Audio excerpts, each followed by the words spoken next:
The mud-caked boots of recruit Sarah Chen hit the ground with mathematical precision, each step calculated to absorb maximum impact while maintaining perfect alignment.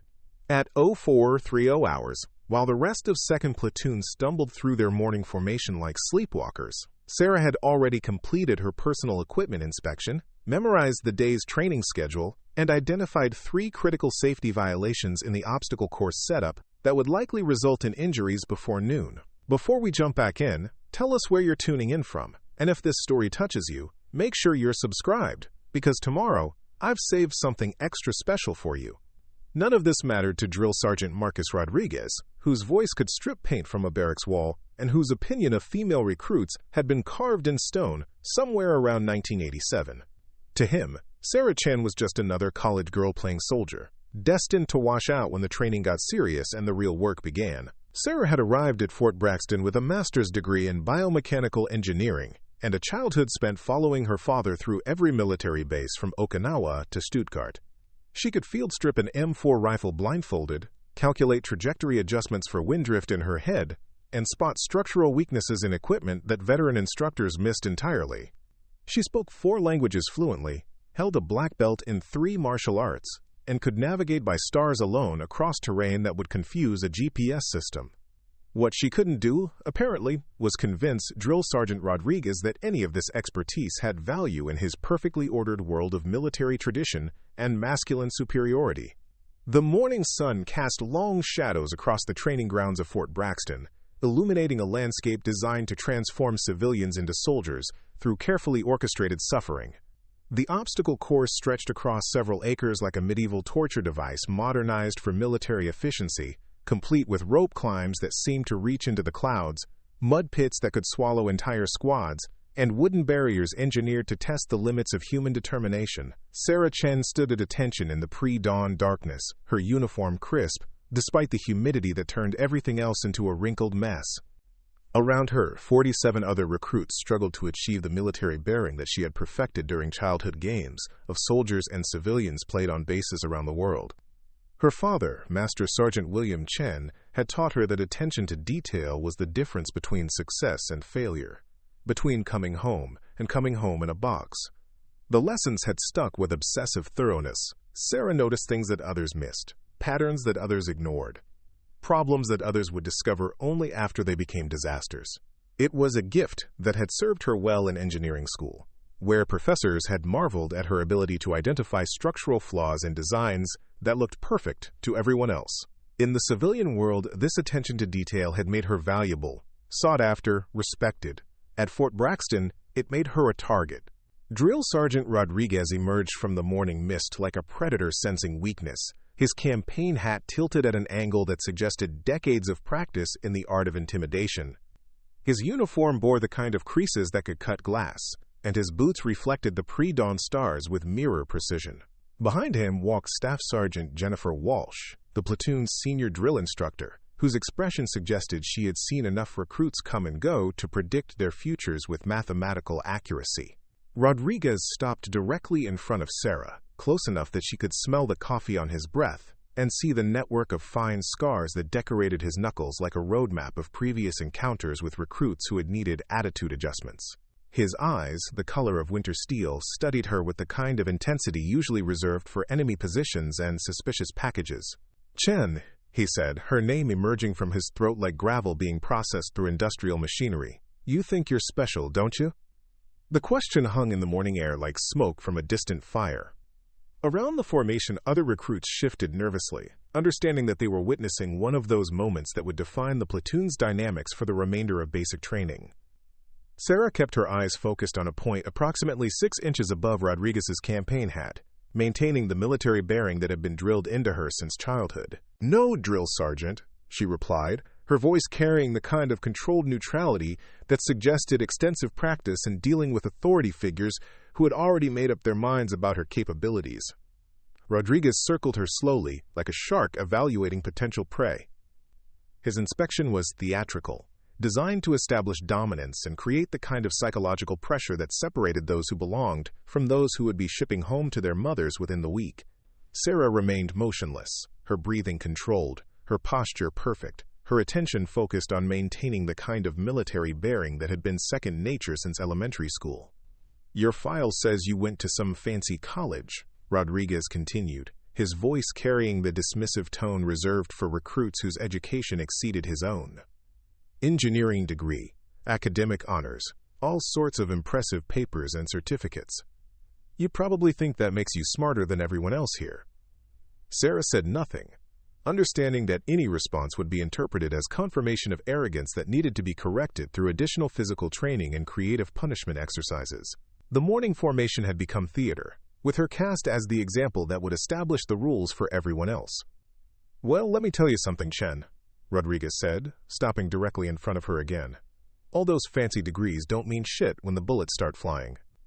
What matters here is whether you can follow orders, work as part of a team, and do what you're told when you're told to do it. Think you can handle that, college girl?" The dismissive nickname stung, carrying undertones that suggested her education was somehow incompatible with military service, that intelligence and soldiering were mutually exclusive concepts. Sarah had heard variations of the same attitude throughout her life, from teachers who assumed military families couldn't value academics, to professors who believed that anyone considering military service must be lacking better options. "Yes, drill sergeant," she replied, maintaining the respectful tone required while filing away the incident as additional evidence that Fort Braxton operated according to rules that had little to do with actual competence or capability. Rodriguez nodded with satisfaction, having established the dynamic that would govern their interactions for the foreseeable future. Sarah Chen would be the example, the target, the recruit whose every action would be scrutinized for evidence of the arrogance and entitlement that he believed characterized anyone with education beyond high school. The morning physical training session began with the kind of enthusiasm that drill sergeants brought to activities designed to separate wheat from chaff. The obstacle course stretched before them like a gauntlet engineered to test every aspect of physical and mental endurance, from rope climbs that required upper body strength most recruits had never developed, to mud crawls that would test their willingness to embrace discomfort in service of mission accomplishment. Sarah approached each obstacle with the methodical precision that had characterized her entire life. The rope climb became an exercise in biomechanical efficiency, using leg strength to complement arm power in ways that conserved energy while maximizing speed. The wall traverse transformed into a study in applied physics, finding handholds and footholds that provided optimal leverage points for forward progression. As she navigated each challenge with what appeared to be effortless competence, Sarah couldn't help but notice the structural problems that would likely cause injuries before the training cycle concluded. The rope on Obstacle 7 showed signs of wear that would likely result in failure under stress. The wooden planks on the wall traverse exhibited rot damage that compromised their load-bearing capacity. The metal framework supporting the tire climb showed stress fractures that suggested imminent structural failure. Her engineering background made these problems obvious, glaring safety violations that should have been addressed through immediate maintenance and equipment replacement. During a brief water break, she approached Staff Sergeant Walsh with the kind of professional courtesy that one expert extended to another. "Staff Sergeant," Sarah said, maintaining the respectful tone required while conveying information that could prevent serious injuries. "I've identified several safety concerns with the obstacle course equipment that might require maintenance attention." Walsh looked up from her clipboard, her expression suggesting mild interest in whatever the college recruit thought she had discovered. "What kind of concerns, Chen?" Sarah outlined the specific problems she had identified, providing technical details about stress fractures, wear patterns, and structural integrity issues that posed immediate risks to recruit safety. Her analysis was thorough, professional, and based on engineering principles that had been validated through years of academic study and practical application. Walsh listened politely, nodding occasionally, her expression remaining neutral throughout Sarah's detailed assessment. When the explanation concluded, she made a note on her clipboard and thanked Sarah for her input with the kind of tone that suggested the conversation was now concluded. "I'll make sure the maintenance staff is aware of your concerns," Walsh said, turning her attention back to the training schedule that governed their daily activities. Sarah recognized the dismissal for what it was, understanding that her expertise had been acknowledged with the minimum courtesy required before being filed away under interesting observations that wouldn't result in any actual changes to established procedures. The safety violations would remain unaddressed, the equipment would continue to deteriorate, and injuries would occur that could have been prevented through simple maintenance actions. The pattern established during that first week would repeat itself throughout the training cycle. Sarah would identify problems, offer solutions based on technical expertise, and receive polite acknowledgments that resulted in no actual changes to established procedures. Her engineering background, instead of being viewed as valuable additional capability, was treated as evidence of arrogance that needed to be corrected through additional physical training and creative punishment exercises. Rodriguez took particular pleasure in assigning Sarah to equipment maintenance duties, apparently believing that manual labor would cure her of intellectual pretensions. What he failed to understand was that equipment maintenance, when performed by someone with engineering expertise, became diagnostic evaluation that revealed systemic problems throughout the training infrastructure. The weapons cleaning that was supposed to be punishment became detailed analysis of manufacturing tolerances and maintenance procedures that could extend equipment life and improve reliability. Vehicle maintenance that was intended to humble her with physical labor became examination of mechanical systems that revealed maintenance shortcuts that compromised operational readiness. Sarah documented everything, not out of any desire to create problems for the drill sergeants, but because her engineering training made it impossible to ignore problems that could be solved through proper analysis and systematic improvement.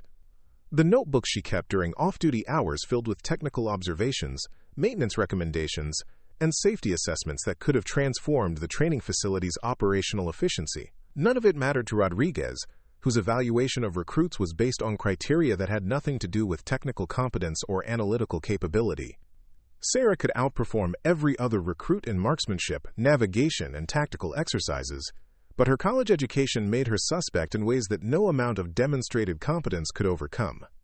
The breaking point came during the 6th week of basic training, when Sarah's platoon was scheduled for their final field training exercise.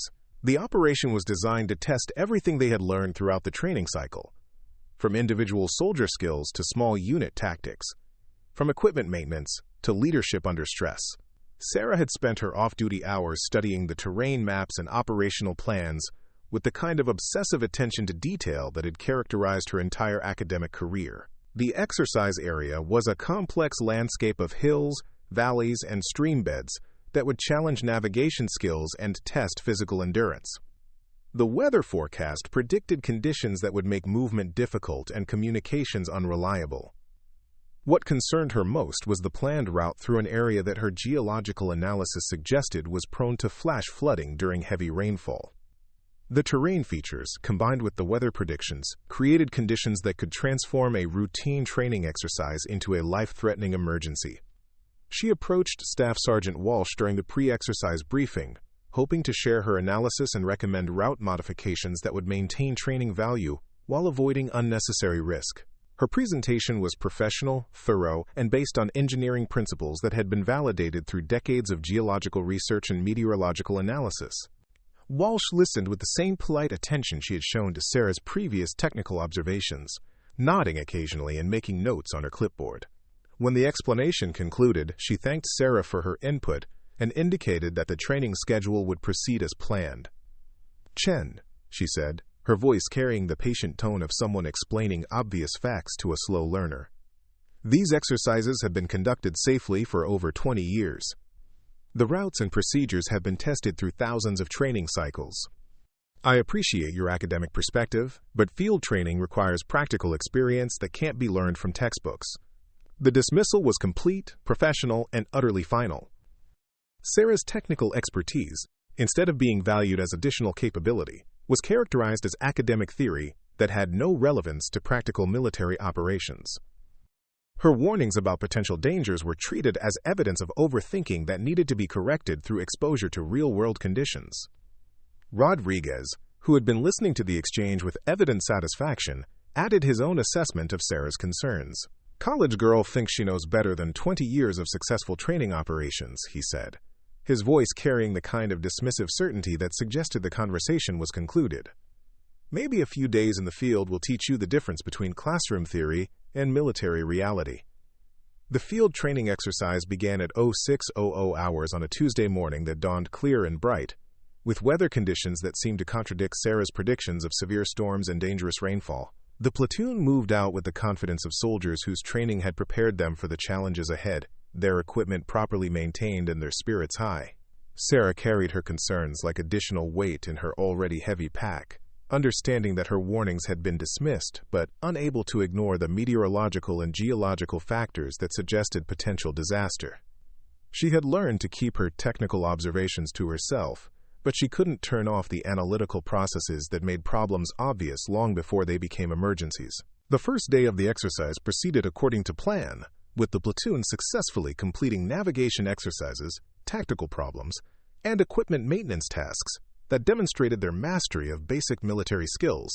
Rodriguez and Walsh moved among the recruits with evident satisfaction, their training methods validated by the competent performance of soldiers they had transformed from civilians over the preceding 12 weeks. As evening approached, Sarah noticed the atmospheric changes that preceded the severe weather her analysis had predicted.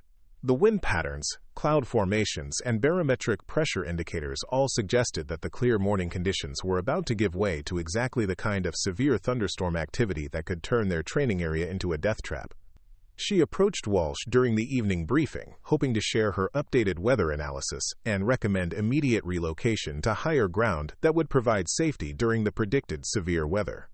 Her presentation was urgent but professional, based on meteorological principles that made the approaching danger mathematically certain. Preparing and narrating this story took us a lot of time, so if you are enjoying it, subscribe to our channel. It means a lot to us. Now, back to the story. Walsh listened with diminishing patience, her expression suggesting that Sarah's continued technical observations were becoming tiresome rather than helpful. When the explanation concluded, she dismissed the concerns with the same finality that had characterized all previous responses to Sarah's expertise.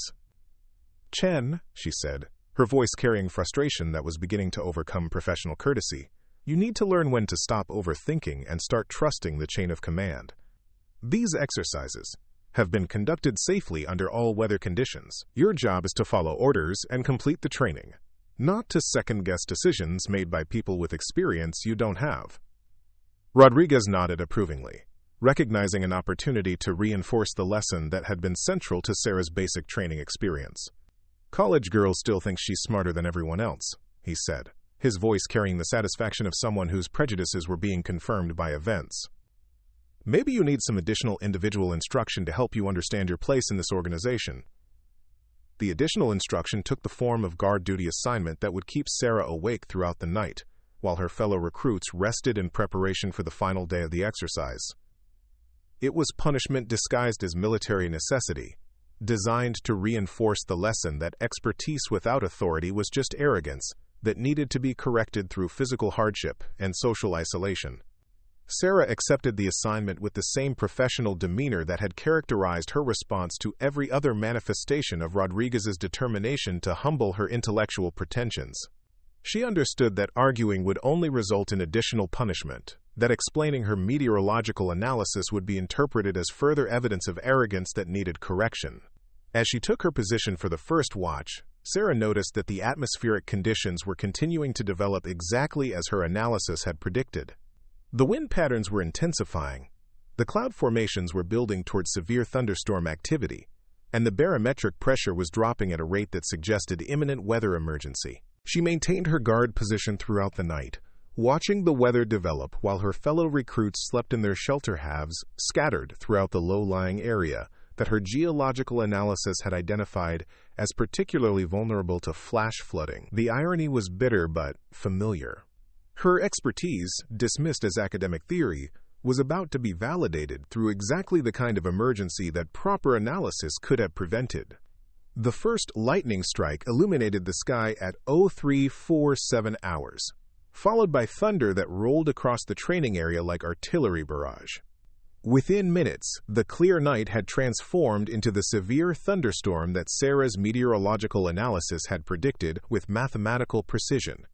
The rain began as scattered drops, then intensified into the kind of torrential downpour that could turn dry creek beds into raging rivers in minutes. Sarah huddled under her poncho, watching the weather emergency unfold, while understanding that her warnings had been dismissed as academic overthinking by people whose experience had not prepared them for conditions that occurred only rarely but with devastating effect when they did occur. Her technical expertise, characterized as arrogance, was about to become the knowledge that could save lives if anyone would listen to what she had been trying to tell them. The storm intensified throughout the early morning hours, transforming the training area into exactly the kind of dangerous environment that her geological and meteorological analysis had predicted. The low-lying areas where the platoon had established their overnight positions were beginning to flood as rainfall overwhelmed the natural drainage systems that normally kept the terrain safe for training operations. As dawn approached, Sarah understood that the emergency she had predicted was about to become the reality that would test whether expertise dismissed as academic theory might actually have value when academic theory became life-threatening emergency. The rain continued to fall, the water continued to rise, and the moment of crisis approached with the mathematical certainty that had characterized all of her predictions that nobody had bothered to take seriously. The transformation from routine training exercise to life-threatening emergency happened with the sudden violence that characterizes natural disasters. What had been manageable rainfall at dawn became torrential deluge by 0700 hours, turning the carefully planned training area into a landscape of rushing water and unstable terrain that bore no resemblance to the safe environment depicted in the exercise plans.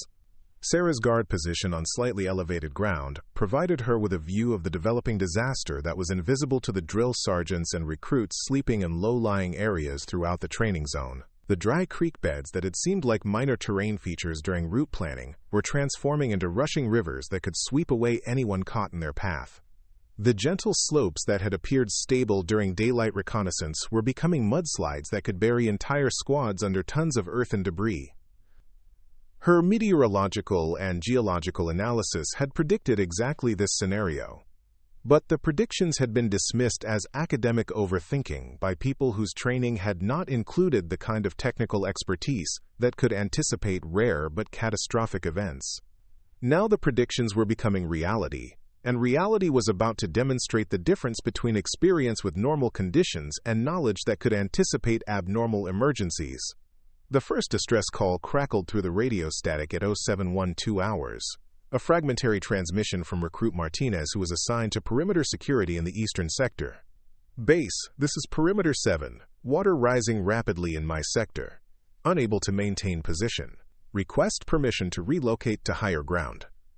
Rodriguez's voice responded through the static, with the kind of controlled authority that drill sergeants brought to situations that required immediate decision-making. Perimeter 7. Maintain your position. This is temporary weather. The water will recede shortly. Sarah understood immediately that Rodriguez was applying normal weather experience to abnormal conditions, expecting the rainfall to behave according to patterns that didn't apply to the severe thunderstorm activity that was currently overwhelming the area's drainage systems. His decision to maintain positions was based on decades of successful training operations, but those operations had not included meteorological events that occurred only rarely but with devastating effect. The second distress call came 3 minutes later from the western sector, where recruit Johnson reported similar conditions. Base, this is Perimeter 3. Creek bed is overflowing. Water is rising faster than I can relocate equipment. Need immediate assistance. Walsh's voice joined the radio traffic, her tone suggesting growing concern about conditions that were developing beyond the parameters of normal training exercises. All perimeter positions, report current status and water levels. The responses painted a picture of developing emergency that was unfolding exactly as Sarah's analysis had predicted. Water levels were rising throughout the training area, turning safe positions into potential death traps and stable terrain into dangerous obstacles that could kill recruits whose training had not prepared them for survival in severe weather emergencies. Sarah remained at her guard position, watching the situation develop while understanding that her dismissed expertise was about to become the knowledge that could save lives if anyone would recognize its value. Her radio remained silent, not because she had nothing to contribute, but because her previous attempts to share technical analysis had been characterized as arrogance that needed correction rather than expertise that could prevent disaster. The emergency escalated throughout the morning, as rainfall continued to overwhelm drainage systems that had been adequate for normal weather conditions, but were completely inadequate for the meteorological event that Sarah's analysis had predicted. Creek beds became rivers, gentle slopes became mudslides, and safe training areas became death traps that could kill anyone who didn't understand the geological and meteorological forces that were reshaping the landscape. Rodriguez and Walsh struggled to coordinate response to conditions that exceeded their training and experience, relying on procedures that had been designed for normal emergencies rather than the rare but catastrophic events that required specialized knowledge to understand and survive. Their radio traffic revealed growing desperation as familiar terrain became alien landscape that didn't respond to familiar solutions. "All units, consolidate positions and prepare for evacuation," Rodriguez commanded, his voice carrying the strain of someone whose normal authority was being challenged by forces beyond his control or understanding. "Move to highest available ground and await further instructions." The evacuation order revealed the fundamental problem that Sarah's technical expertise could have prevented. The training area had been selected based on maps that showed normal drainage patterns and stable terrain, but those maps didn't account for the geological factors that made certain areas particularly vulnerable to flash flooding and slope failure during severe weather events. The routes that appeared safe under normal conditions became death traps when abnormal conditions activated geological hazards that weren't visible to people without specialized training. The higher ground that seemed adequate for normal weather emergencies wasn't high enough or stable enough to provide safety during the kind of severe weather event that occurred rarely but with devastating effect. Sarah watched the evacuation attempts with growing horror, understanding that the routes being used would lead directly through areas that her geological analysis had identified as particularly dangerous during severe weather conditions. The drill sergeants were unknowingly directing their recruits toward greater danger, not because of incompetence or malice, but because their training and experience hadn't included the specialized knowledge necessary to understand how severe weather could transform familiar terrain into lethal obstacles. At 0847 hours, the radio crackled with the transmission that transformed training emergency into life-threatening crisis. "Base, this is Squad 2. Martinez is missing. Last seen attempting to cross the creek bed in Sector 7. Unable to locate him in current conditions. Request immediate search and rescue assistance." The words hung in the morning air like smoke from an explosion, carrying implications that transformed routine training exercise into the kind of emergency that could result in congressional investigations and career-ending official inquiries. A recruit was missing in conditions that exceeded the safety parameters of any training exercise, and the normal procedures for search and rescue were inadequate for terrain that had been transformed by forces that few people understood. Rodriguez's response revealed the desperation of someone whose authority was being challenged by circumstances beyond his control. "All units, implement search and rescue procedures. Establish grid search pattern and maintain radio contact at all times." The search and rescue procedures that worked under normal conditions were inadequate for terrain that had been transformed by geological and meteorological forces that most military personnel were never trained to understand. The grid search patterns that were effective on stable ground became dangerous when applied to areas where slope failure and flash flooding created hazards that could kill searchers as easily as the person they were trying to rescue. Sarah understood that Martinez was likely trapped in exactly the kind of geological hazard that her analysis had identified as particularly dangerous during severe weather conditions. The creek bed that had seemed like minor terrain feature during normal conditions had become a rushing torrent that could sweep away anyone who attempted to cross it, but the geological structure of the area created specific locations where trapped individuals might find temporary shelter. Her engineering background provided knowledge that could guide search efforts toward areas where Martinez might have found safety, but that knowledge had been dismissed as academic theory that had no relevance to practical military operations. Now academic theory was the only thing that could save a recruit's life, if anyone would listen to expertise that had been characterized as arrogance throughout the training cycle. The moment had arrived when Sarah Chen would have to decide whether to maintain the respectful silence that had characterized her response to 12 weeks of dismissive treatment, or whether to step forward with knowledge that could save lives regardless of the consequences to her own military career. The rain continued to fall, the water continued to rise, and somewhere in the transformed landscape, recruit Martinez was fighting for survival in conditions that her analysis had predicted but nobody had believed were possible. The choice was no choice at all.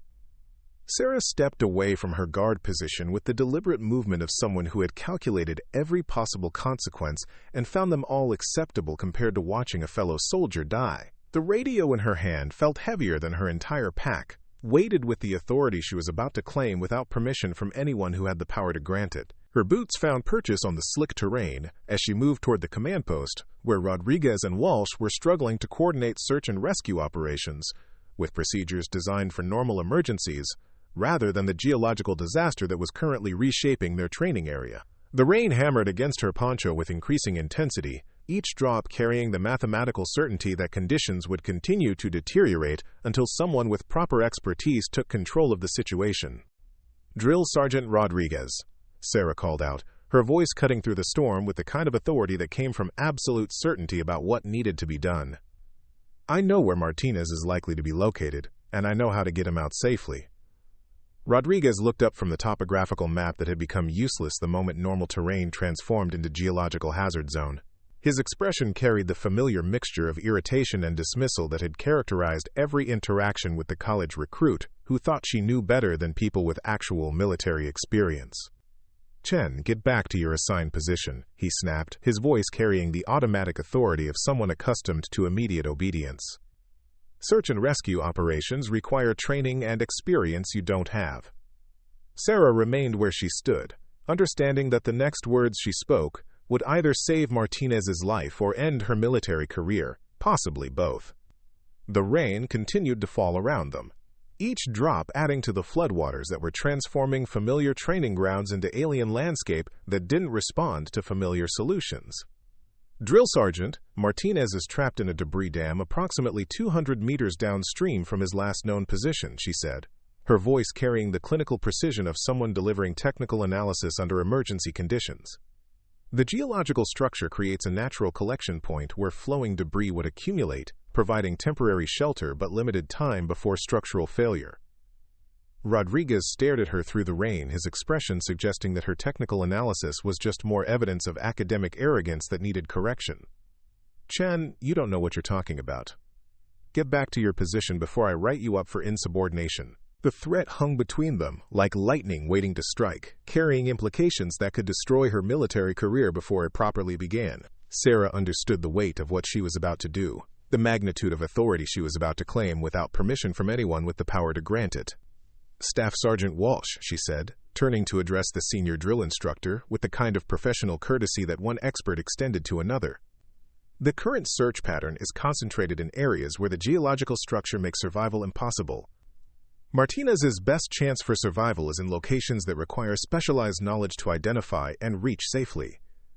Walsh looked up from her radio, frustration evident in her expression as she struggled to coordinate rescue operations that weren't working according to established procedures. The normal search and rescue protocols that had been effective under normal conditions were proving inadequate for terrain that had been transformed by forces beyond the scope of standard military training. "Chen, what exactly are you suggesting?" Walsh asked, her voice carrying exhaustion that suggested willingness to consider options that she might normally dismiss without consideration. Sarah pulled out the topographical map that she had modified with geological analysis during off-duty hours throughout the training cycle, annotations that showed drainage patterns, slope stability, and flood risk assessments that had been dismissed as academic overcomplication when she had tried to share them during exercise planning. "The debris flow from upstream drainage follows predictable patterns based on geological structure," she explained, pointing to specific locations where her analysis indicated potential shelter areas. "Martinez's last known position places him in the path of debris flow that would carry him toward natural collection points here, here, and here." Her finger traced routes across the map that showed where geological features would create temporary shelter for someone caught in flood conditions. Analysis based on engineering principles that revealed patterns invisible to people without specialized training. "These locations provide temporary shelter but limited structural stability," Sarah continued, her voice carrying the urgency of someone who understood that time was running out for effective rescue operations. "We have approximately 30 minutes before accumulated debris compromises structural integrity and eliminates survival possibilities." Rodriguez listened to her analysis with growing skepticism, his expression suggesting that technical expertise was just elaborate excuse-making designed to avoid responsibility for failed training exercise. "Chen, you're speculating based on classroom theory. Real search and rescue requires practical experience with actual conditions." Sarah understood that arguing with Rodriguez would consume time that Martinez didn't have, energy that needed to be directed toward rescue operations rather than debates about the value of technical expertise.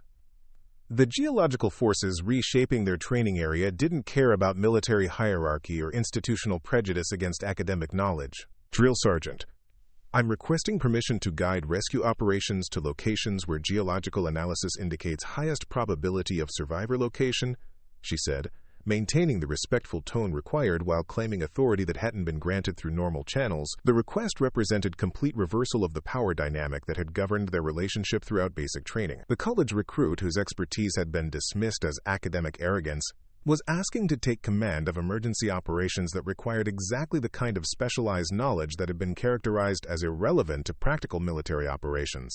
Rodriguez stared at her through the rain, understanding that accepting her guidance would represent acknowledgement that her dismissed expertise had value, while rejecting it would mean accepting responsibility for whatever happened to Martinez during continued search operations that weren't working.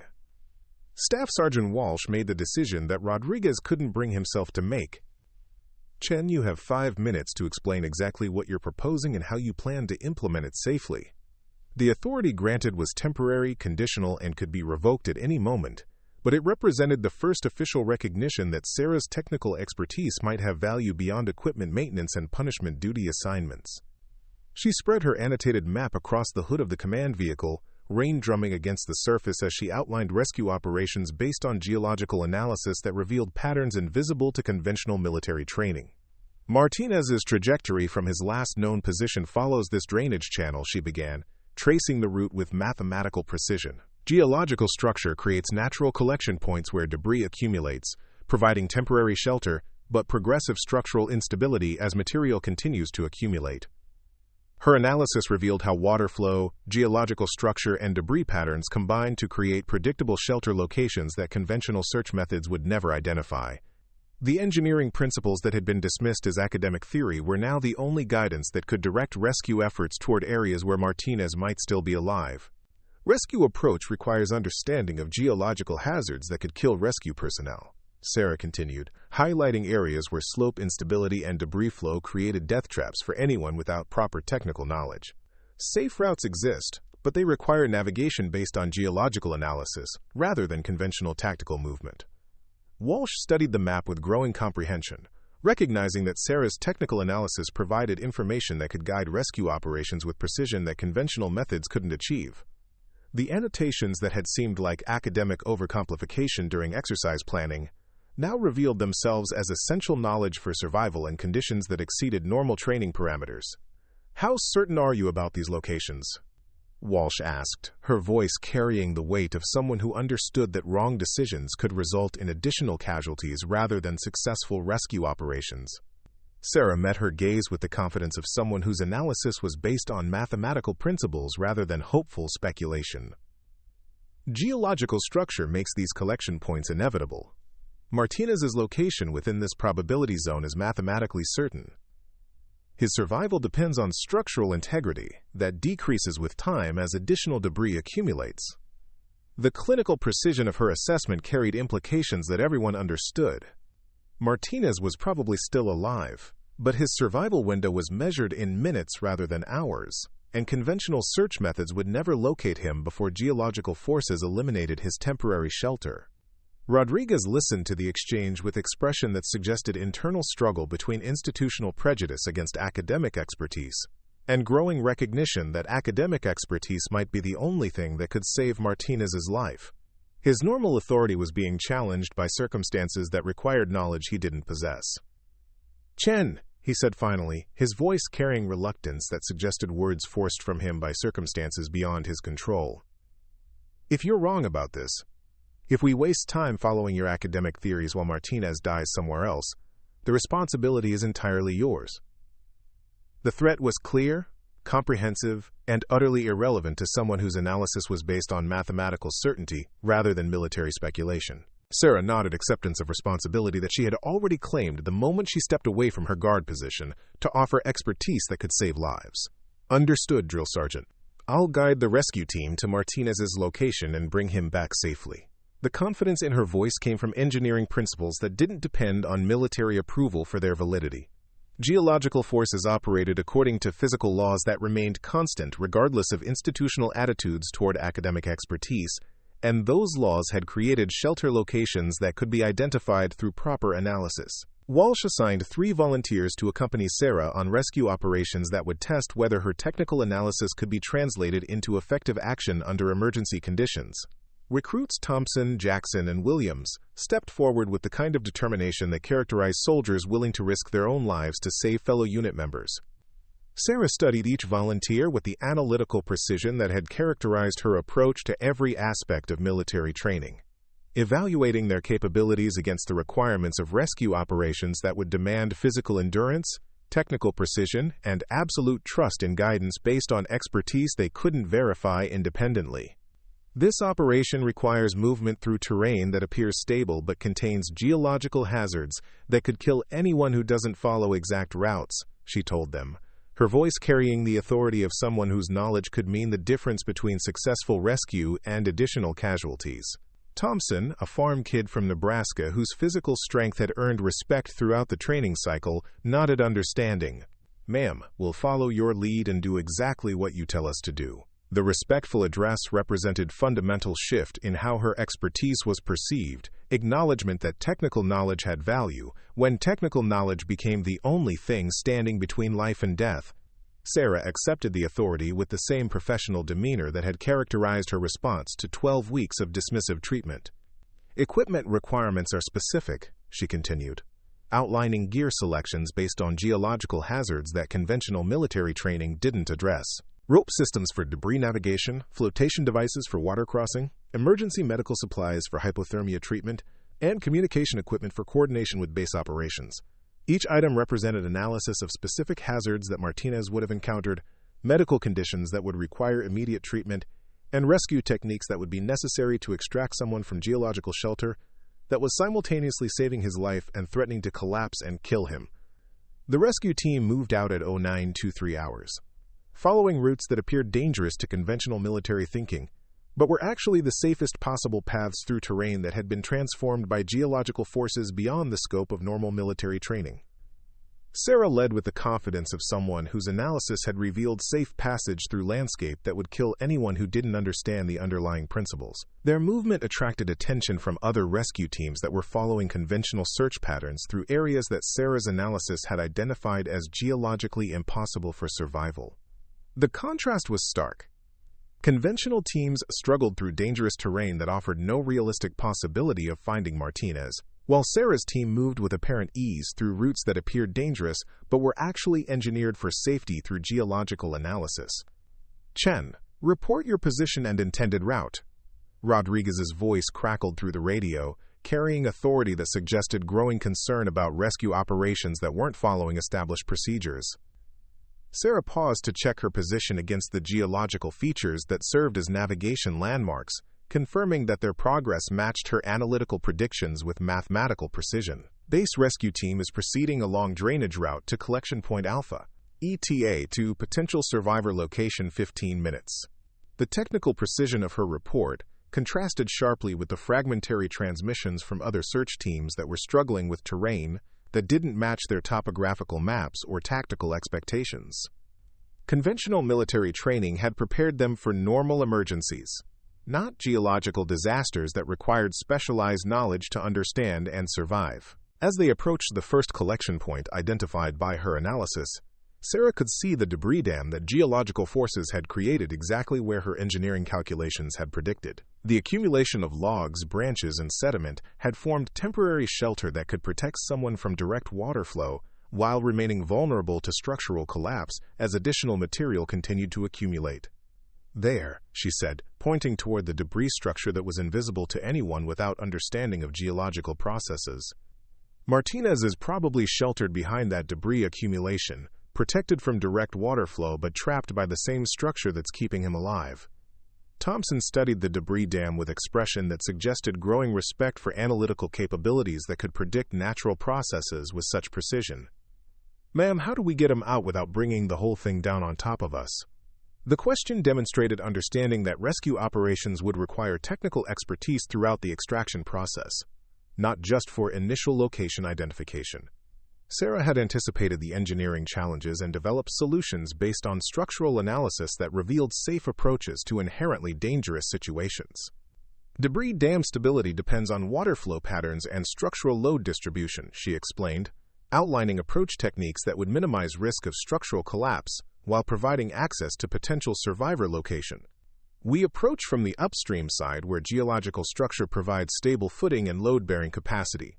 Her analysis revealed safe routes that weren't obvious to conventional thinking but were mathematically predictable based on understanding of geological and hydrodynamic forces.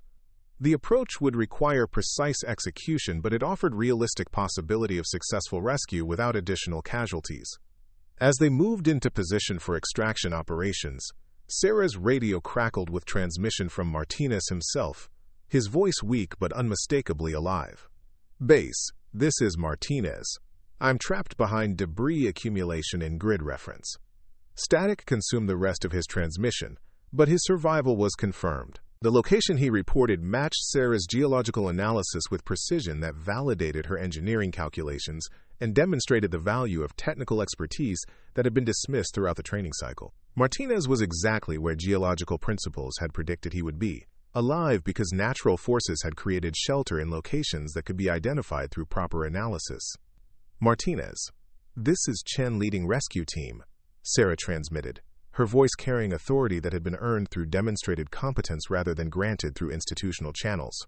"We have visual contact with your location. Maintain your position and prepare for extraction operations." The rescue that followed would test whether her theoretical knowledge could be translated into practical action under conditions that would kill anyone who made mistakes based on incomplete understanding of geological hazards.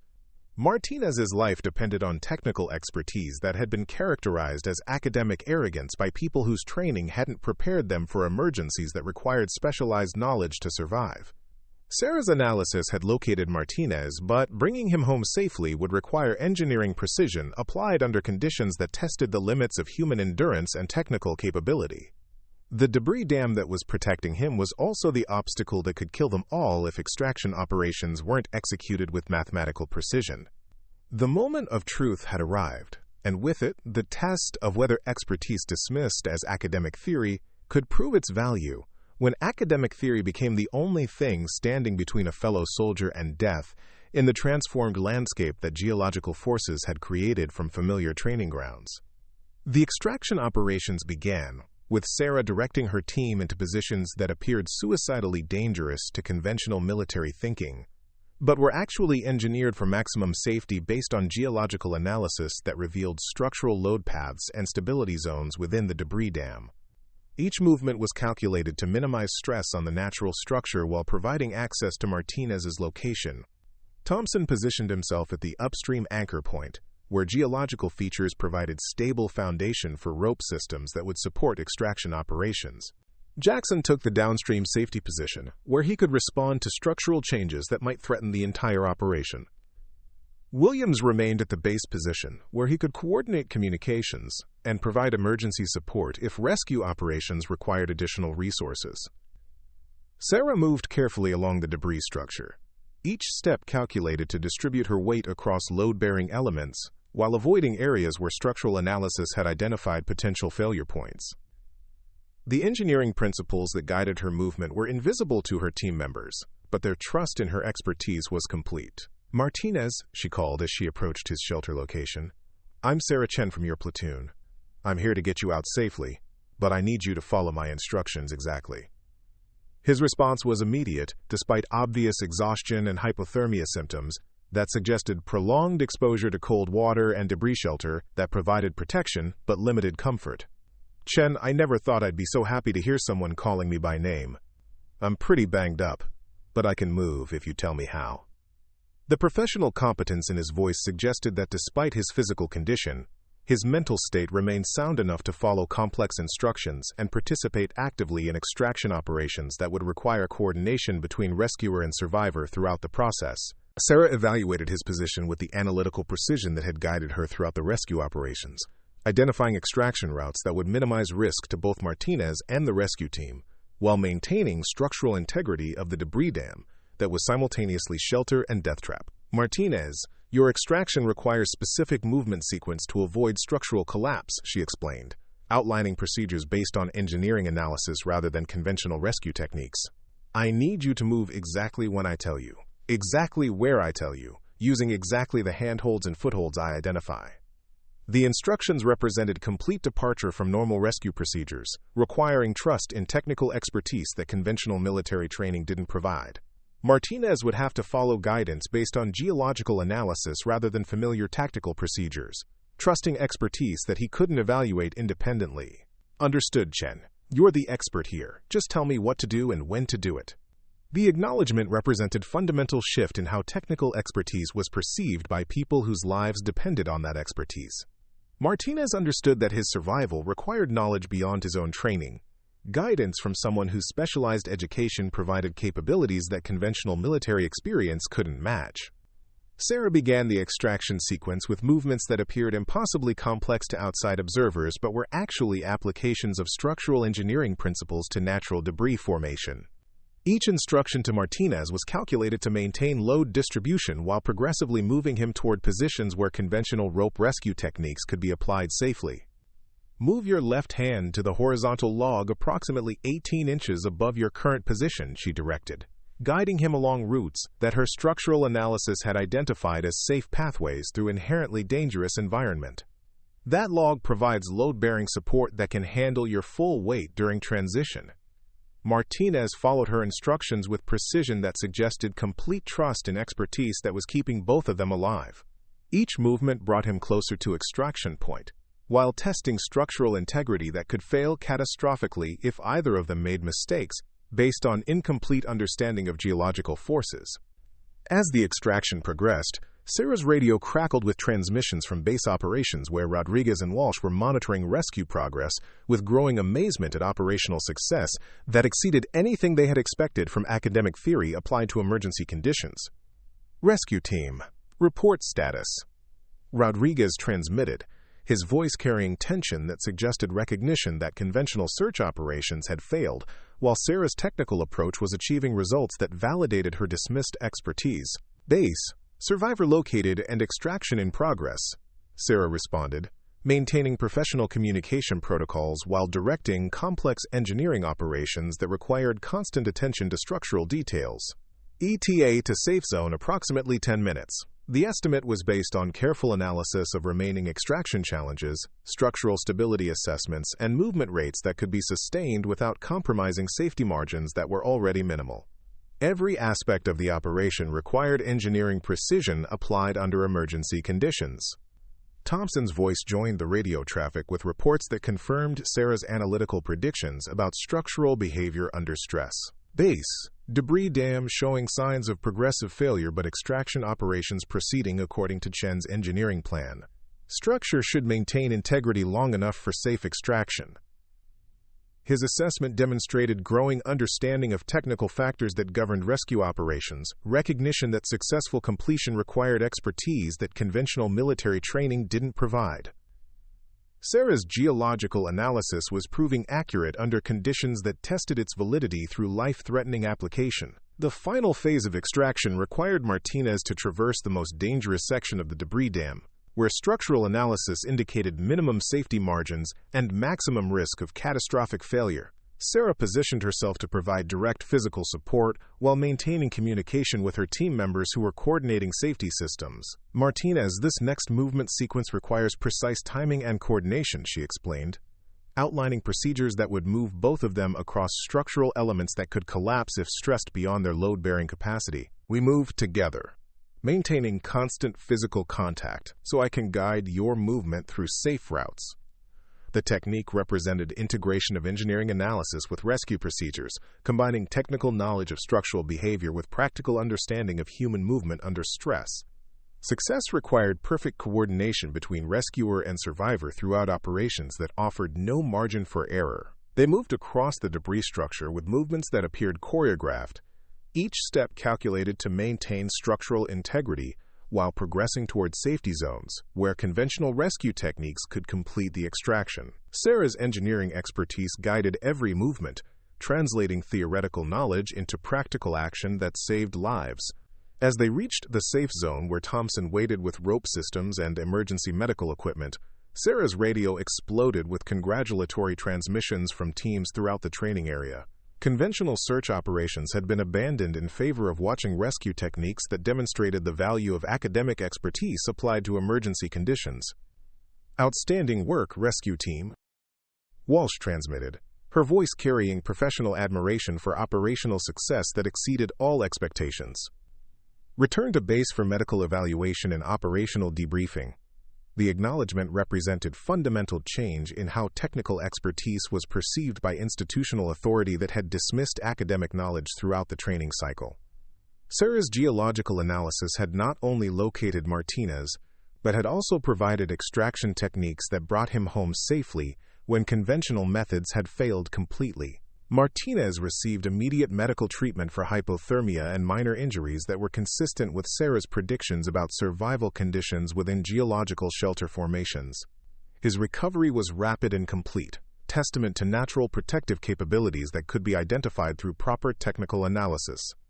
As the rescue team returned to base operations, they were greeted by assembled platoon members whose expressions suggested amazement at operational capabilities that had transformed potential tragedy into demonstration of technical expertise properly applied. The college recruit, whose knowledge had been dismissed as academic arrogance, had just saved a fellow soldier's life through knowledge that conventional military training didn't provide. Rodriguez waited at the command post with expression that suggested internal struggle between institutional prejudice and undeniable evidence that technical expertise had value beyond equipment maintenance and punishment assignments. His normal authority had been challenged by circumstances that required acknowledgement of capabilities he had consistently dismissed. "Chen," he said as the rescue team approached, his voice carrying complexity that suggested recognition of fundamental changes in power dynamics that had governed their relationship throughout basic training. "Report on rescue operations and analytical methods that achieved successful survivor recovery." The request represented complete reversal of attitudes that had characterized every previous interaction between drill sergeant and recruit, whose expertise had been dismissed as irrelevant to practical military operations. Rodriguez was asking for instruction from someone whose knowledge he had characterized as academic arrogance throughout 12 weeks of training. Sarah maintained the respectful demeanor that had characterized her response to institutional dismissal, understanding that professional competence was more important than personal vindication. Her analysis had saved Martinez's life, demonstrated the value of technical expertise, and created opportunities for institutional learning that could prevent future emergencies. Drill Sergeant, geological analysis provided predictive capabilities that located survivor in conditions where conventional search methods were ineffective, she reported, outlining analytical techniques that had guided successful rescue operations. Similar analysis could prevent future emergencies through proper assessment of geological and meteorological hazards during exercise planning. Her recommendation addressed systemic problems that extended beyond immediate rescue operations, suggesting institutional changes that could integrate technical expertise into planning processes rather than relegating specialized knowledge to equipment maintenance duties. Walsh approached with expression that suggested professional recognition of capabilities that conventional military training didn't provide. "Chen, your analytical methods and rescue techniques will be incorporated into our training curriculum. We need to ensure that all personnel understand how to identify and respond to geological emergencies." The acknowledgement represented institutional learning that transformed individual success into systematic improvement, creating space within military hierarchy for expertise regardless of its source. Sarah's technical knowledge was no longer dismissed as academic theory, but recognized as essential capability that enhanced operational effectiveness. As evening approached and the severe weather began to subside, the training area gradually returned to conditions that resembled normal terrain suitable for military exercises. But the lessons learned during the emergency would permanently change how technical expertise was valued within institutional structures that had previously dismissed academic knowledge as irrelevant to practical operations. Sarah Chen had stepped forward when circumstances required expertise that institutional authority didn't possess, claimed responsibility for operations that could have ended her military career, and demonstrated through successful results that competence existed in forms that conventional training didn't recognize. The woman whose knowledge had been dismissed as academic arrogance had proven herself as the soldier whose technical expertise could save lives when life-saving became the only measure that mattered. The transformation was complete, the lesson learned, and the respect earned through competence demonstrated under conditions that tested every assumption about who belonged at the decision-making table when decisions determined life and death. Tomorrow would bring new challenges, but they would be met by a military unit that had learned to value expertise regardless of its source, competence regardless of its origin, and knowledge regardless of who possessed it. The storm had passed, Martinez was safe, and Sarah Chen had earned her place as soldier whose technical expertise enhanced unit effectiveness rather than threatened institutional authority. The college recruit had become the specialist whose knowledge made everyone safer, more effective, and better prepared for emergencies that required capabilities beyond conventional military training. Her analysis had saved lives, her expertise had proven its value, and her authority had been earned through results that spoke louder than any regulation or protocol. The woman behind the dismissed warnings had become the leader whose knowledge shaped operations and whose competence commanded respect from people who had learned through experience that sometimes the most important voice in the room belongs to someone nobody thought to listen to, until listening became the difference between tragedy and triumph. The morning after Martinez's rescue dawned with the kind of crystalline clarity that follows severe storms, as if the atmosphere itself had been washed clean of everything that didn't belong. Sarah arrived at the command post at 0500 hours to find that her world had been fundamentally altered in ways both visible and profound. Her corner position had been replaced with a proper field desk equipped with geological survey equipment, meteorological instruments, and direct communication access to regional weather services and geological monitoring stations. Rodriguez stood beside the new equipment arrangement with an expression that suggested a man wrestling with concepts that challenged every assumption he had held about military hierarchy and the value of academic expertise. Behind him, Staff Sergeant Walsh reviewed overnight reports with the methodical precision of someone whose understanding of effective leadership had been expanded through emergency conditions that demanded capabilities beyond conventional military training. "Chen," Rodriguez said as she approached her transformed workspace, his voice carrying a complexity that hadn't been present during 12 weeks of dismissive interactions. "We need to discuss your role in this unit and how your expertise can be integrated into our operational planning." The words represented complete reversal of institutional attitudes that had characterized every aspect of Sarah's basic training experience. The drill sergeant who had dismissed her knowledge as academic arrogance was now requesting guidance on how to incorporate that knowledge into systematic operational improvements that could prevent future emergencies. Sarah maintained the professional demeanor that had carried her through months of institutional dismissal, understanding that vindication was less important than ensuring that the lessons learned through Martinez's rescue would translate into systematic changes that could save lives in future operations. Her expertise had proven its value under emergency conditions, but lasting change required institutional integration rather than individual recognition.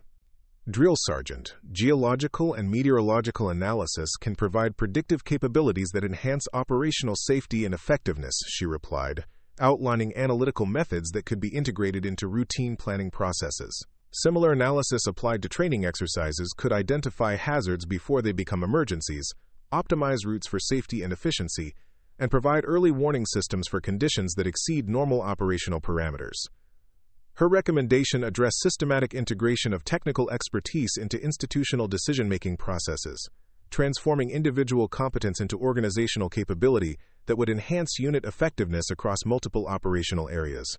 The knowledge that had been dismissed as irrelevant to practical military operations could become essential capability that improved outcomes throughout the training cycle. Walsh approached with official documentation that formalized changes in Sarah's status and responsibilities, paperwork that transformed emergency authority into permanent recognition of technical expertise that enhanced unit capabilities.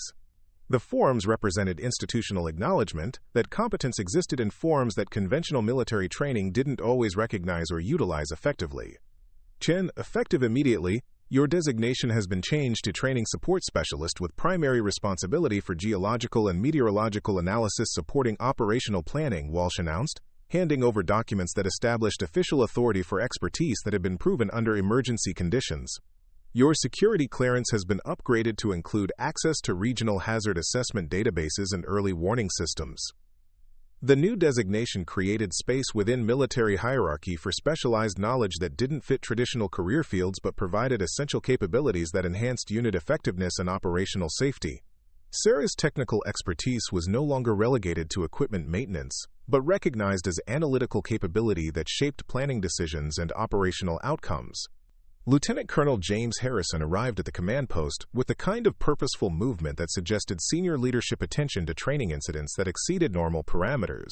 His inspection of the facility was thorough and professional, examining equipment, reviewing procedures, and evaluating personnel with the analytical precision of someone whose decisions would determine institutional responses to lessons learned through emergency operations. Staff Sergeant Walsh, Harrison said after completing his inspection, "I've reviewed the incident reports and rescue operation documentation. The analytical methods employed by Specialist Chen represent innovative approaches to hazard identification and emergency response that should be evaluated for broader implementation." His assessment carried weight that extended beyond local training operations to institutional consideration of how technical expertise could be integrated into military training programs throughout the service. Sarah's successful rescue operation had attracted attention at levels where decisions were made about training curricula and professional development programs. Rodriguez approached Sarah's workstation with expression that suggested recognition of capabilities that conventional evaluation methods had failed to identify. "Chen, I owe you an apology. Your technical knowledge saved Martinez's life and demonstrated expertise that I should have recognized and utilized from the beginning of this training cycle." The acknowledgement represented personal growth that extended beyond institutional requirements to genuine recognition of professional competence that had been dismissed through prejudice rather than evaluated through objective assessment. Rodriguez was admitting that his attitudes had prevented effective utilization of capabilities that could have enhanced unit performance throughout the training period. Sarah accepted the apology with the same professional courtesy that had characterized her response to months of dismissive treatment, understanding that personal vindication was less important than institutional learning that could prevent similar problems in future training cycles. "Drill Sergeant, the important thing is ensuring that technical expertise is properly integrated into operational planning so that emergency conditions don't become life-threatening situations." Her response focused on systematic improvement rather than individual recognition, demonstrating the kind of professional maturity that transformed personal success into organizational enhancement. The rescue operation had proven her competence, but lasting value required institutional changes that utilized similar expertise more effectively. Lieutenant Colonel Harrison addressed the assembled training staff with words that carried implications extending far beyond local operations to service-wide consideration of how specialized knowledge could enhance military training effectiveness. "The analytical methods demonstrated during yesterday's emergency represent capabilities that should be evaluated for integration into training programs throughout the service." His statement suggested that Sarah's technical expertise might become model for systematic utilization of academic knowledge within military training environments, transforming individual success into institutional innovation that could improve outcomes across multiple training facilities and operational areas. The morning briefing began with Harrison addressing assembled personnel about lessons learned through emergency operations that had tested conventional assumptions about expertise, authority, and effective leadership under crisis conditions. His analysis was comprehensive, professional, and focused on institutional learning rather than individual recognition. Yesterday's emergency demonstrated that effective military operations require integration of diverse expertise rather than reliance on conventional training alone, Harrison explained, outlining analytical conclusions that would influence training policy development throughout the regional command structure. Specialist Chen's geological and meteorological analysis provided capabilities that conventional military training doesn't address, but which proved essential for successful emergency response. His assessment validated Sarah's technical approach while identifying institutional requirements for similar expertise integration in future training programs. The rescue operation had become case study for how specialized knowledge could enhance military effectiveness when properly recognized and utilized.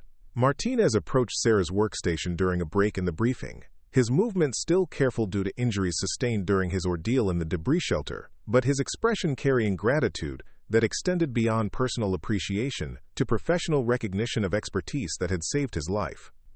"Chen," he said, his voice carrying sincerity that reflected understanding of how close he had come to death in conditions that conventional rescue methods couldn't have addressed effectively. "I wanted to thank you personally for what you did yesterday. Your knowledge and courage saved my life when nobody else knew how to find me." The gratitude was personal, but it also represented recognition of technical competence that had proven its value under conditions that tested every assumption about the relationship between academic knowledge and practical military effectiveness. Martinez understood that his survival had depended on expertise that conventional training didn't provide. Sarah accepted his thanks with professional courtesy that reflected understanding that successful outcomes resulted from team effort rather than individual heroism.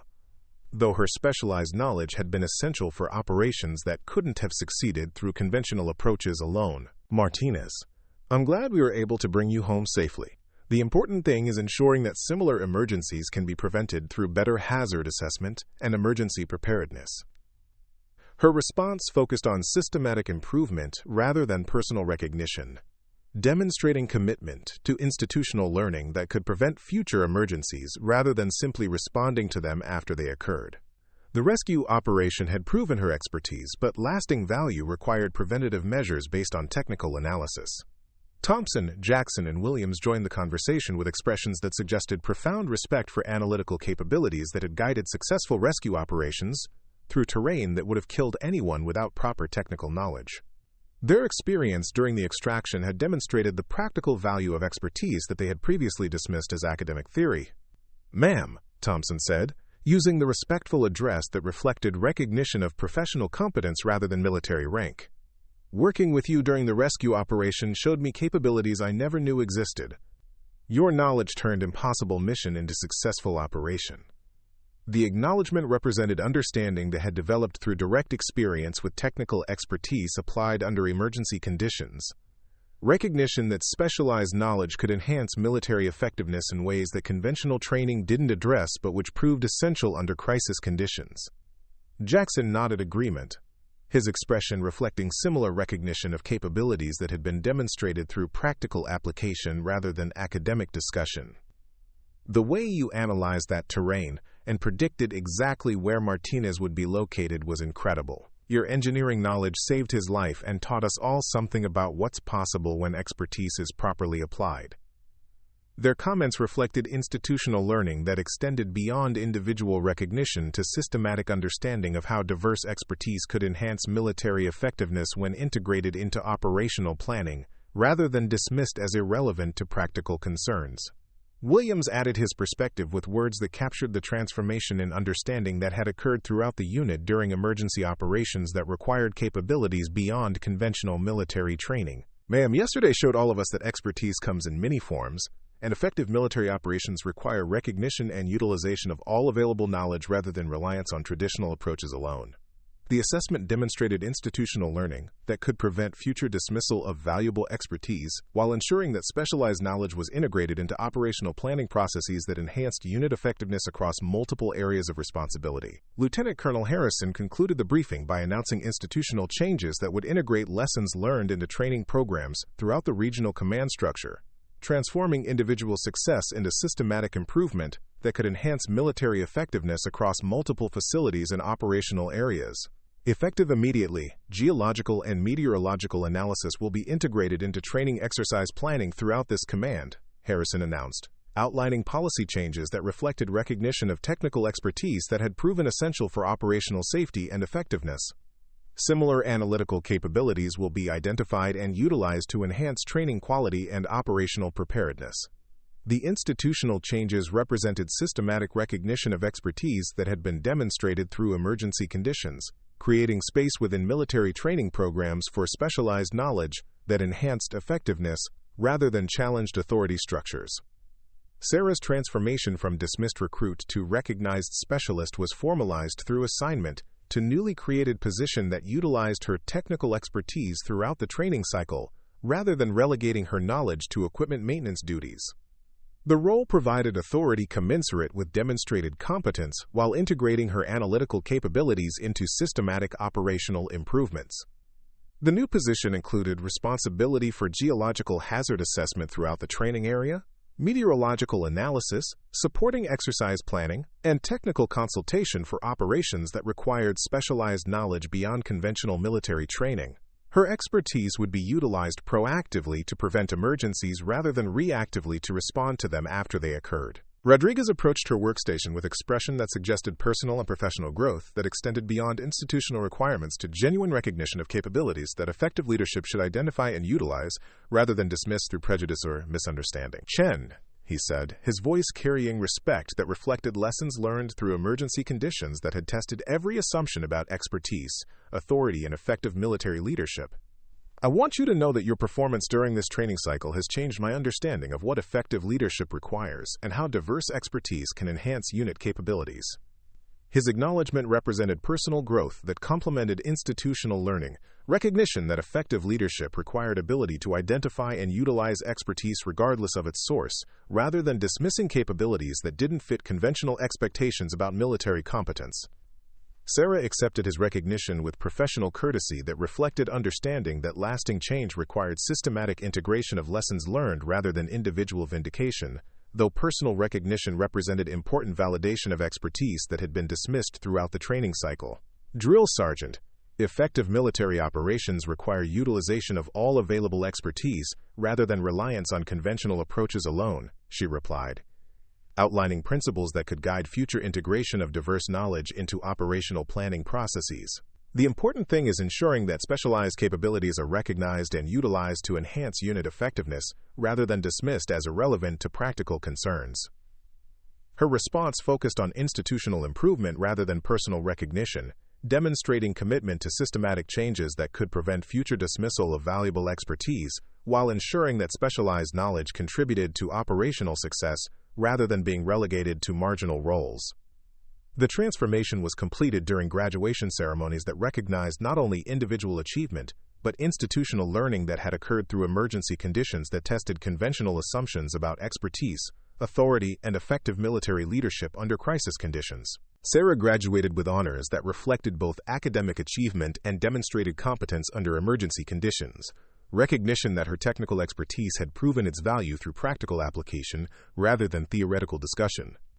Her performance had exceeded expectations while challenging institutional assumptions about the relationship between academic knowledge and military effectiveness. Lieutenant Colonel Harrison presented her with commendation that recognized analytical capabilities that had saved lives while demonstrating integration of diverse expertise into effective military operations. The award represented institutional acknowledgement that specialized knowledge enhanced rather than threatened military effectiveness when properly recognized and utilized. Specialist Chen, Harrison said during the presentation ceremony, "Your analytical expertise and decisive action under emergency conditions represent the kind of professional competence that enhances military effectiveness through integration of diverse knowledge into operational planning processes."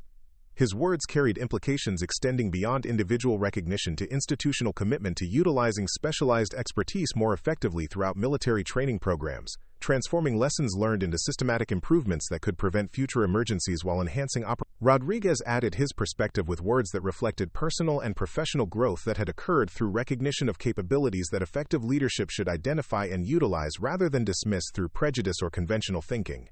Chen has demonstrated that effective military operations require leaders who can recognize and utilize expertise regardless of its source, Rodriguez announced to assembled personnel. Her technical knowledge and professional competence have enhanced our unit's capabilities while providing model for integration of diverse expertise into military training programs.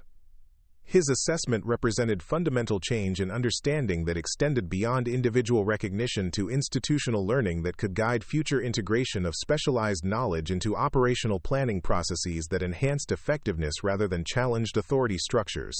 The graduation ceremony concluded with announcements of assignments that reflected recognition of demonstrated competence and institutional commitment to utilizing expertise effectively rather than dismissing capabilities that didn't fit conventional expectations about military knowledge and professional development.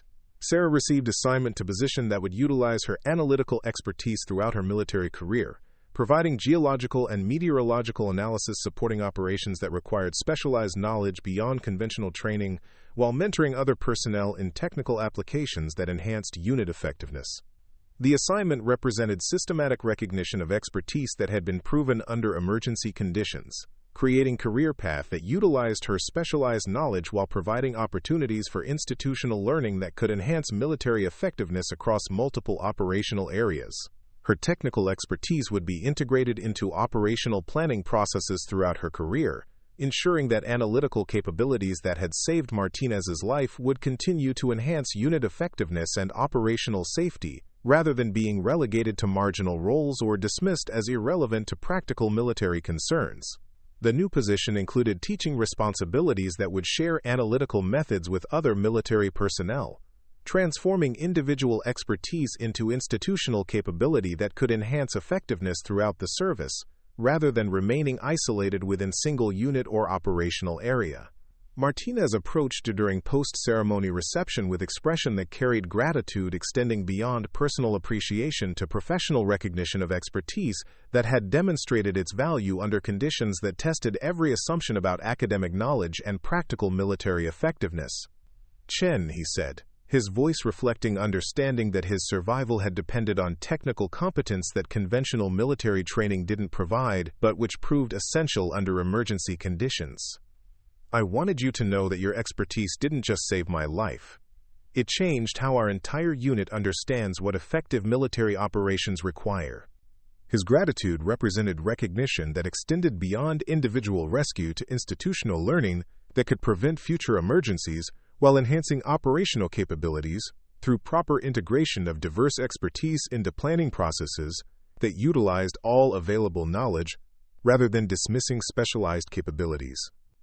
Sarah accepted his thanks with professional courtesy that reflected understanding that lasting value required systematic changes rather than individual recognition, though personal validation represented important acknowledgement of expertise that had been dismissed throughout most of the training cycle.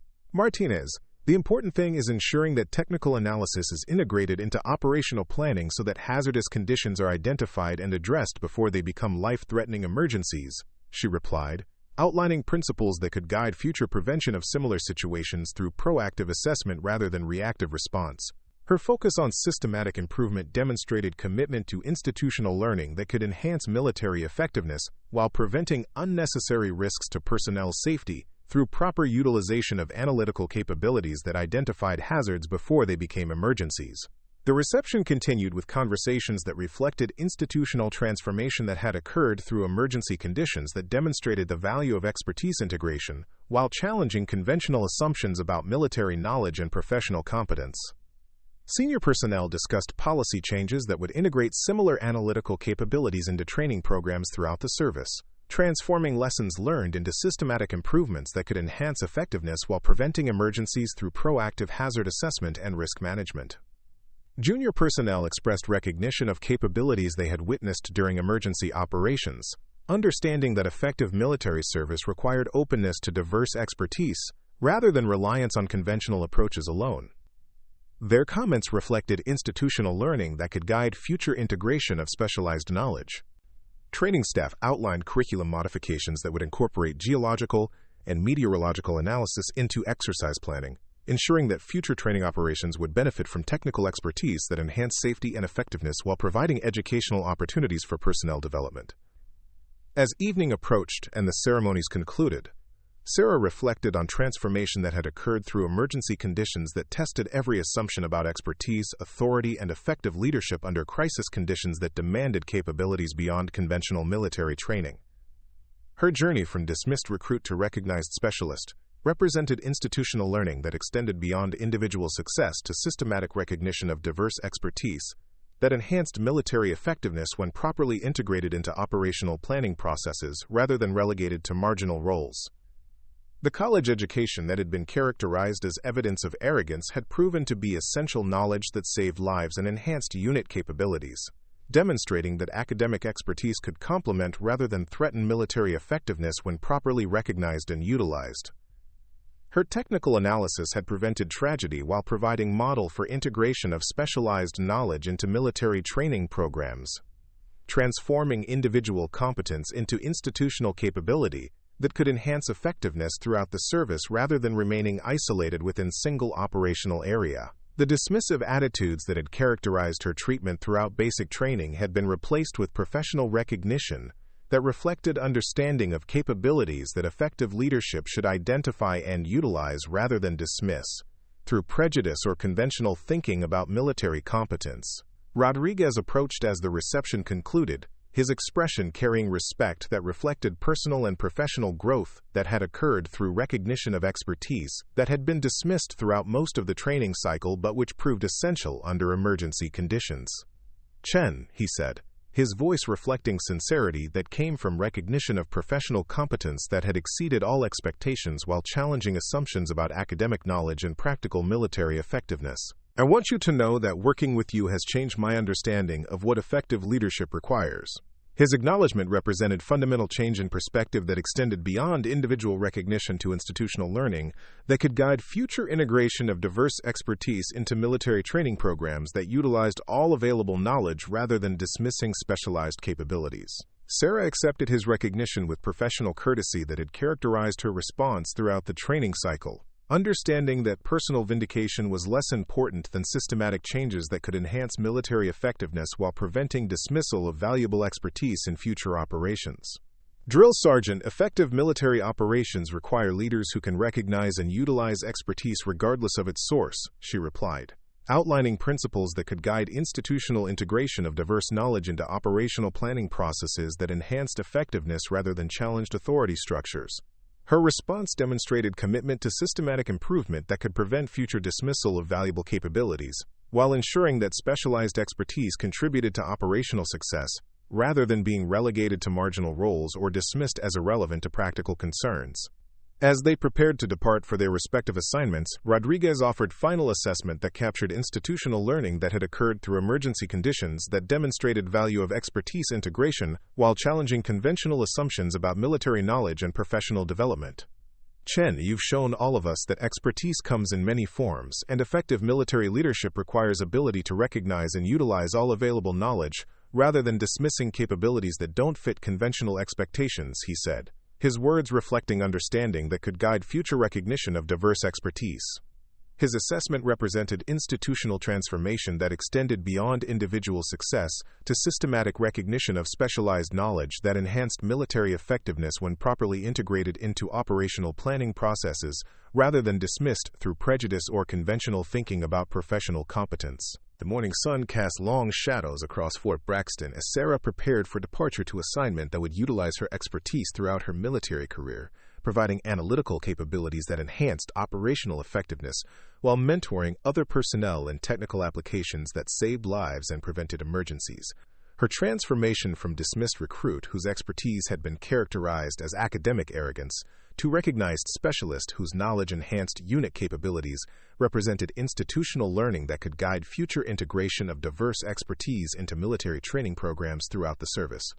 The geological and meteorological analysis that had saved Martinez's life would continue to enhance military effectiveness through systematic integration into operational planning processes that utilized specialized knowledge rather than dismissing capabilities that didn't fit conventional expectations about military competence and professional development. Her technical expertise had proven its value under emergency conditions that tested every assumption about academic knowledge and practical military effectiveness, demonstrating that specialized capabilities could enhance rather than threaten military operations when properly recognized and utilized by leaders who understood that effective command required integration of all available expertise. The lessons learned through emergency conditions that demanded capabilities beyond conventional training had been transformed into institutional policy that would prevent future dismissal of valuable expertise while ensuring that specialized knowledge contributed to operational success throughout the service rather than being relegated to marginal roles. Sarah Chen had stepped forward when circumstances required expertise that conventional training didn't provide, claimed authority based on demonstrated competence rather than institutional hierarchy, and proven through successful results that academic knowledge could save lives when properly applied under emergency conditions that tested every assumption about professional competence. Her journey from dismissed college recruit to recognized military specialist represented triumph of expertise over prejudice, competence over convention, and analytical capability over institutional assumptions that had prevented effective utilization of knowledge that enhanced rather than threatened military effectiveness. The transformation was complete. The lessons learned, and the respect earned through demonstrated competence under conditions that revealed the true value of expertise that had been dismissed throughout most of the training cycle, but which proved essential when emergency conditions demanded capabilities that conventional training didn't provide. Fort Braxton had learned to recognize and utilize diverse expertise rather than dismissing capabilities that didn't fit conventional expectations, creating institutional culture that enhanced military effectiveness through integration of specialized knowledge into operational planning processes that prevented emergencies while improving outcomes across multiple areas of responsibility. The college recruit whose knowledge had been characterized as academic arrogance had become the specialist whose expertise saved lives, enhanced unit capabilities, and provided model for institutional learning that would guide future recognition of diverse knowledge throughout military training programs. Her technical analysis had transformed from dismissed theory into essential capability, her expertise had evolved from marginal contribution to central resource, and her authority had been established through demonstrated competence that proved academic knowledge could enhance rather than threaten military effectiveness when properly recognized and utilized. The storm had passed, the lessons had been learned, and Sarah Chen had earned permanent recognition as military professional whose specialized expertise enhanced unit effectiveness while providing institutional model for integration of diverse knowledge into operational planning processes that saved lives and prevented emergencies through proactive analysis rather than reactive response. Her success represented institutional transformation that would guide future recognition of expertise regardless of its source, ensuring that valuable capabilities were utilized rather than dismissed through prejudice or conventional thinking about military competence and professional development. Up next, you've got two more standout stories right on your screen. If this one hit the mark, you won't want to pass these up. Just click and check them out.